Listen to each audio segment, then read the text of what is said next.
Hello, my people. Hello, good morning, good afternoon, good evening, depending on where you're watching us from. We are back again. We are back to Ibodimma channel. Hope we are keeping safe. You've been wondering where I have been. I've been so busy. I'm a busy mama. But thank God we are back again. Today I have a dossier with me. Edozie, can you greet our people? Ndewo. He's greeting in his own style. He's asking how are you doing? They're all, how are you? Today we are back. We are going to learn parts of the body. But before I go forward, before I proceed, is it your first time watching our channel?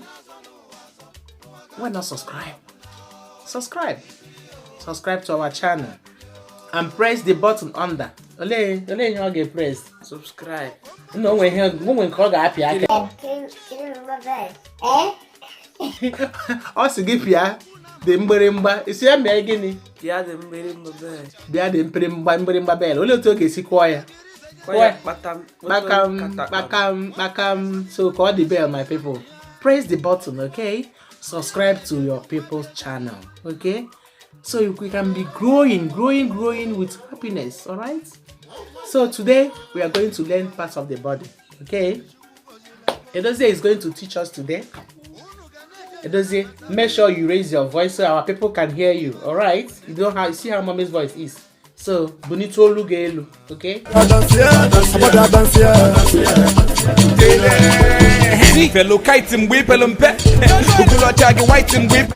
Okay.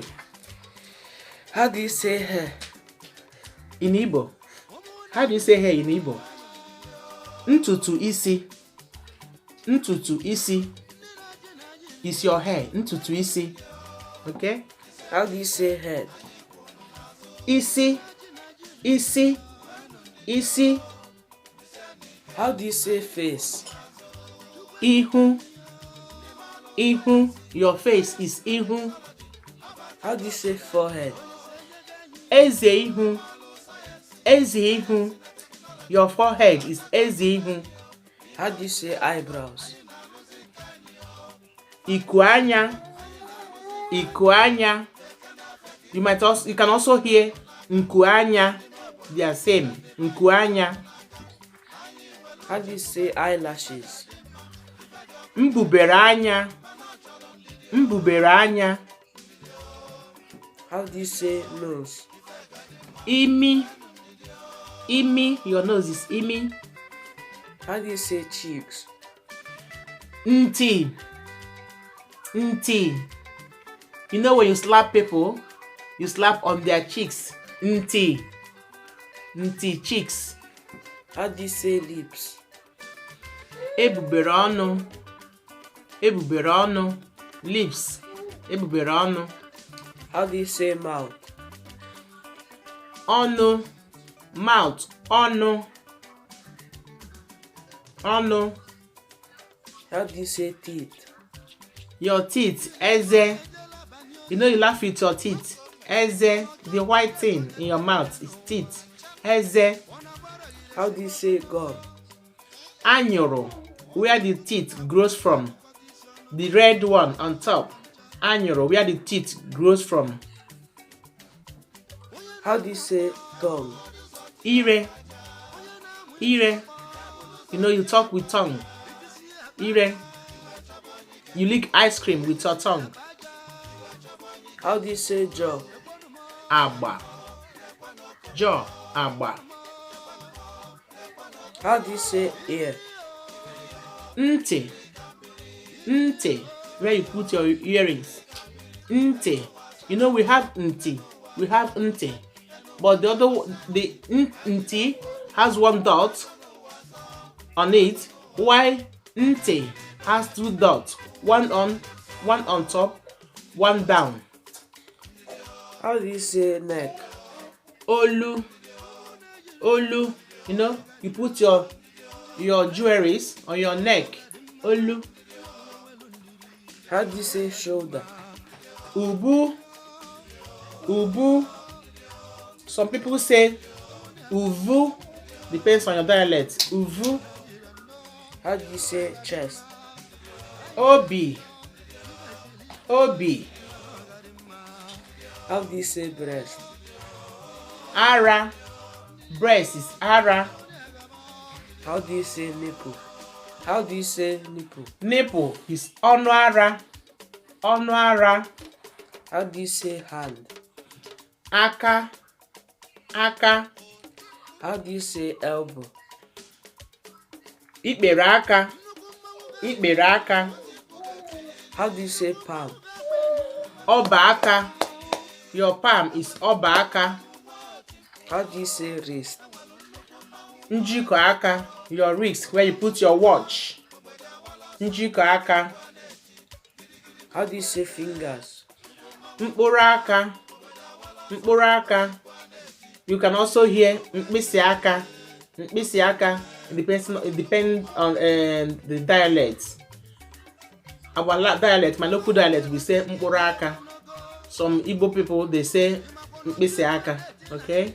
How do you say nails? Mbọ aka. Mbọ aka. You know, when you paint your nails. Mbọ aka. Some also say mvo. Mvo. My local dialect, we say mvo. Mvo aka go. Mvo aka go. Mbọ aka gị. How do you say armpit? Abo. Abo. Your armpit is your abo. Some people say avu. Mpa avu. Mpa abo. Depend on the dialect. How do you say belly? Afọ. How do you say belly button?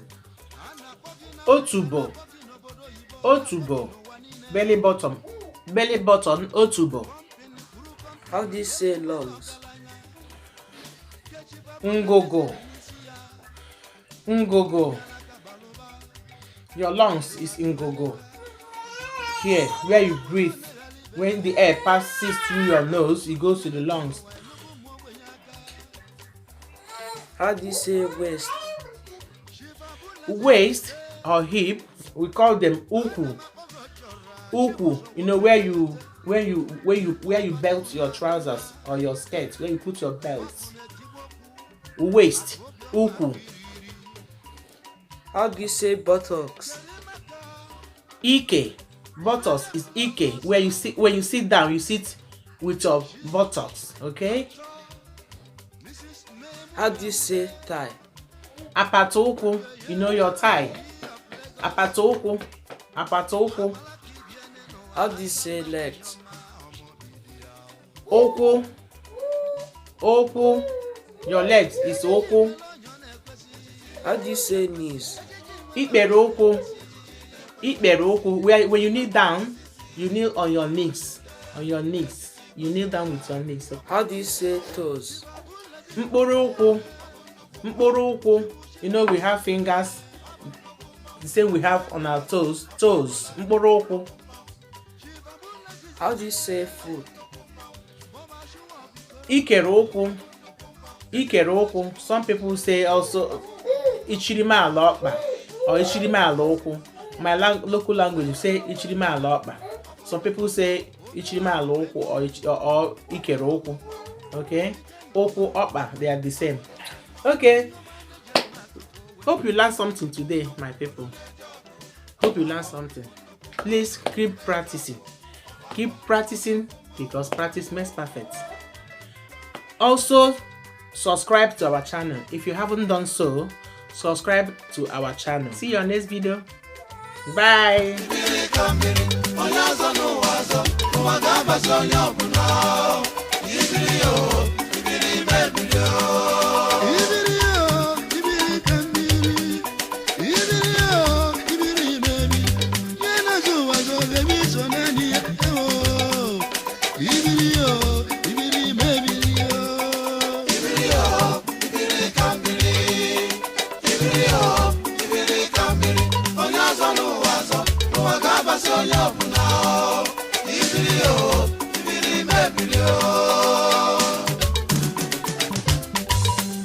Ọgbọ́n mọ́dún wọ́n kọ́.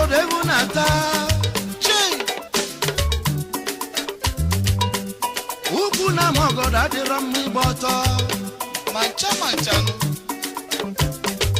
onye biri zenye biri nwata ga-eso n'iru nne ya ọfọ ndị oge ga-ebi ụmụaka ebiri